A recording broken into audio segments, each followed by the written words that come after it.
This is Faith Dahlquist, Associate Superintendent. This brief video will highlight some of our plans for the upcoming school year. We'll talk about our in-person plans as well as our remote learning plans. First, I'd like to talk about in-person instruction for fall of 21-22. In-person instruction will be 5 full days at regular school times and hours with lunch. There will be an increased time and emphasis at the start of the year for establishing safe and nurturing climate for all learners. There also will be increased time spent on teaching behavioral and social emotional standards. We also will be emphasizing student support time and differentiated instruction. We've also planned for increased support for teacher training on equity, mental wellness, technology, and differentiation. The year will start out a little differently with more emphasis at the beginning to foster trusting relationships between students, staff, and families. We will continue to implement the SD 308 Climate for Learning framework, and most importantly, we will check and reteach, if necessary, essential literacy and numeracy standards, especially at the elementary level, as these foundational skills are what the rest of learning builds on. As I said, there'll be an emphasis on social and emotional learning, focusing on students learning self-management skills, responsible decision-making, relationship skills, social awareness, as well as self-awareness. New materials are being purchased for grades K through 8 to support this. There will be daily time in each of our early childhood and elementary classrooms towards social and emotional learning and instruction. At the junior high level, this will be done weekly and have explicit instruction and practice in this area. At the high school level, social emotional standards will be embedded throughout the day. Student support time and providing differentiation will be crucial. We know that many of our students have done well during remote learning, but many of them also have struggled. Therefore, we will have differentiated time at the elementary level, once daily for literacy and also once for math. At junior high, we have rearranged the day slightly to put 20 minutes at the beginning of the day. Once a week, this 20-minute time will be on social and emotional learning. The other times it will be used to support students academically. At high school, we've created an alternate schedule with shortened periods that will run twice a month to have student support time. Students can be assigned interventions and support, or they will be able to choose an intervention, help session, or enrichment session to attend.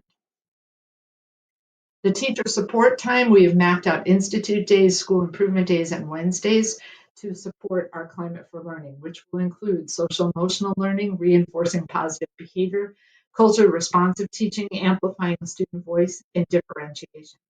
We are rolling out a literacy framework for grades K through 8, and we'll continue to work on our math framework K through 8. There will be increased professional development to improve instruction using technology. Now I'd like to talk about remote learning. Remote learning will only be available to students that have an approved medical form for in-person exemption. Students placed in remote learning will need to stay in remote learning for the whole grading period. The high school, that is 1 semester. At the elementary grades, that would be a trimester. Students joining back into in-person may not always be able to attend their home school upon their return. At the early childhood and elementary level, we will have separate teachers for remote learning. Students and teachers will not be needing to do in-person and remote at the same time. At the elementary level, the remote day will be a full day, similar in length and curriculum areas as the in-person day. Here is a sample of a remote elementary schedule.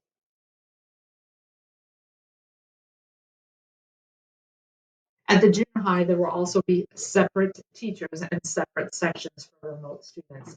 Teachers will not need to teach in core subjects for remote students and in-person students simultaneously.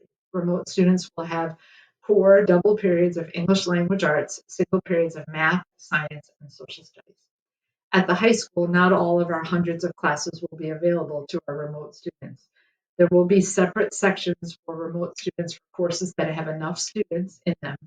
And then depending on the subject, classes can also be offered through Edgenuity. For our dual language students, this will not be available for remote. Students that need English learner services can receive those services remotely.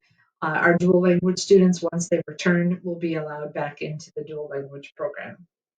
At special education, all of our levels, depending on enrollment, we will have teachers assigned to remote students for self-contained programs. We will work with parents to provide related services remotely. At the junior high and the high school levels, resource students will follow the recommendations for general education. Related services will be comparable to the elementary school service delivery.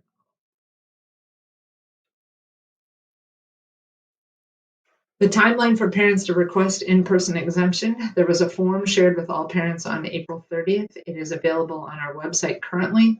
Parents will need to have this medical professional complete this form and the in-person exemption form and return it by June 4th to their school or the health district office. If you have additional questions, please visit the website and follow the link to submit questions.